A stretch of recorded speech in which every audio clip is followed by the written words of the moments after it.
Is that on? Can you even hear me? That's probably too loud. You just have to switch it on. Oh, there you go. Here's something. A whale's calling. Alright, I'm just going to pray for Brad clearly before he starts. I want you to say thank you for Brad, and thank you for the words that you've prepared. And I just pray that you would help him to speak your truth here tonight, and that we would have a heart that listens. Amen. Amen. Thank you. So, I want to tell you guys about how Esther and I almost drowned and were rescued. So, first thing I should tell you is that I'm not a good swimmer. I guess, like, when you think about the swimming scale, if you think about it at the top, Michael Phelps, I guess those Olympic golds give you an indication he's probably pretty good. And then at the bottom of the scale, you've got a brick. Now, I'm a little bit above that brick because my arms move, but essentially the same things happen. I still sink to the bottom, however much I thrash around. So, this took place about 7 BC. That was before children. These were magical times when we could just decide to go off if we wanted to and go surfing for no reason whatsoever. It was amazing. So, at the time, we had 2 surfboards. One that we called the boat. Now, the boat was big and heavy and slow, and the other one, we didn't have a name for it, but it was fast and light and didn't really float. Now, as you'd imagine, the person who couldn't swim very well took the board that couldn't float very well. It was a long walk from the car to the beach, and I didn't want to carry that really heavy one. I'm really noble that way. Anyway, so I don't know if anybody's been surfing to the sea, but when you get there, you've got all these flags that are set up, and at the time I had no idea. I kind of have a better idea now. You've got 2 flags that tell you where the swimmers should go so they don't get hit in the head with surfboards. Another 2 flags that tell the surfers where to go that's safe. And outside of that, they've got other flags that tell you where it's probably dangerous, where there might be an undercurrent or a riptide or something, or maybe there's dangerous rocks. Well, we started in the safe area, and at some point we decided, let's paddle out a bit deeper and get some bigger waves. So, as we were out there, we didn't realize that we'd started drifting outside of that safe area and started being pulled out further. Now, did I mention I can't swim all that well?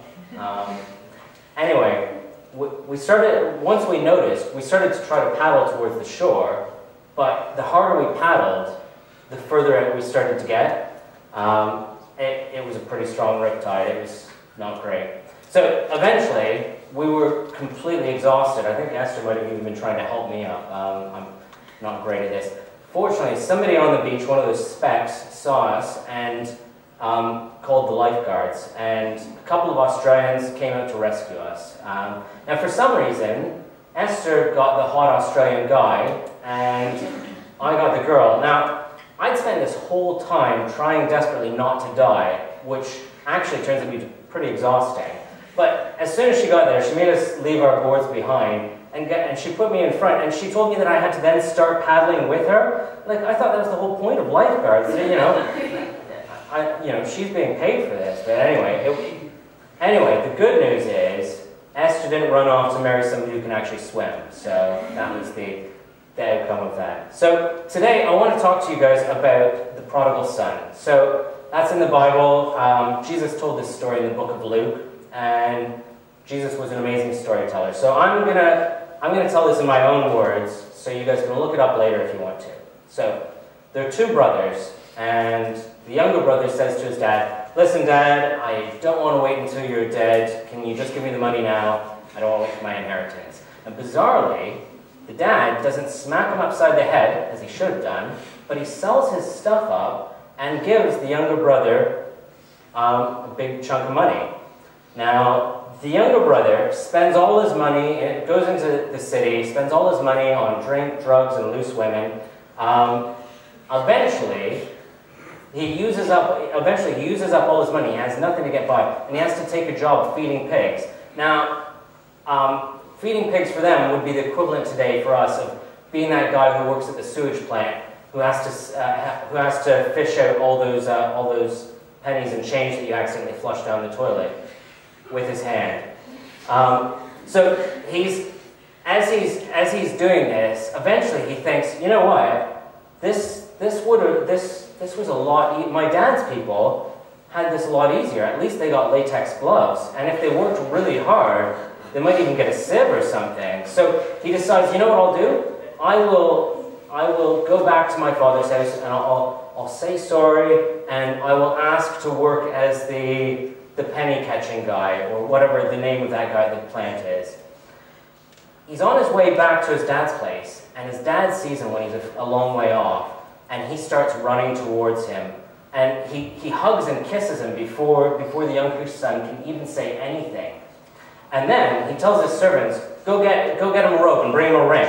Now, back then, the robe and the ring would have been the equivalent of saying, give him an ATM card and give him signature power so he can take out money whenever he wants. So he's brought straight back in. And then he says, we're going to have the biggest party ever. Kill the fatted calf. Now, I'm a vegetarian, so that doesn't actually do it for me. So I guess the equivalent would be a really big stuffed crust pizza with all the toppings. Well, except the meat, of course. So just so you know, a fatted calf back then would have been worth about the same as maybe a decent car. So this is going to be a very big pizza, okay? Now, I'm going to stop you there for a minute. Now, I wonder what you're thinking. Are you thinking, whew, I can't believe he made it. What a lucky guy. Or are you thinking, what a loser. That is so unfair. He doesn't deserve that. Well, anyway, then he goes on to invite everyone from the village. And at the same time, the oldest son is working out in the field. And he keeps working out in the field until the end of the day when the shift is over. And as the shift finishes, he comes in and he finds out there's a massive house party taking place in no other place but his house. Bizarre. So he asks one of the servants, what on earth is going on here? And they say, wait, your brother finally returned, and you know that they finally made that enormous pizza you always wanted. Well, that kind of puts him over the line at that point. And he stalks off in a huff. He is upset. So eventually, his dad's forced to come outside and plead with him to come in, saying, just join the party. And he says to his dad, listen, old man, I've been sweating my butt off all these years while he's been away, and he comes back, and while he's been away, you've never even let me and my friends have a Tesco value pizza. And then you give him this feast? So his dad says, and his dad looks at him and says, don't you understand? You've been with me this whole time, and everything that's mine is yours. But your brother who's lost is found. Now, this is an absolutely amazing story. You know, it's one of the most retold stories from the Bible. Throughout history, people retell this story over and over again. So it's really amazing. But it's called the prodigal son, and the prodigal being the son who goes away and comes back. But it's actually about both sons, the younger brother and the older brother. Now, when Jesus was telling this story, he was telling this story, and there were people around him. So there was a group of tax collectors around him. They what we'd call now money-grubbing traders. And he's got another group of people called Pharisees, and they were the religious leaders of the day. And there's one group there, and they're like the younger brother. They're rebellious. They know what they should do, but they don't do it. And the other group are like the older brother.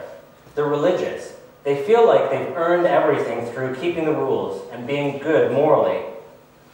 Now, the younger son, he used the father to get what he wanted. He told him that he was worth more to him dead than alive. And actually, he'd prefer if he was dead. But the older brother is just as bad. He insults his father when he comes out to him and tells him that he's been working for him like a slave. And he's never gotten anything. You know, he wants his dad just for his money as well, but he's just going about it in a different way. He's trying to be good to get it, but he just wants his dad for his money. And he's upset because that giant pizza is coming out of his inheritance. When the younger brother left, he took a chunk of his inheritance. There's less now, less pizza, which is frustrating.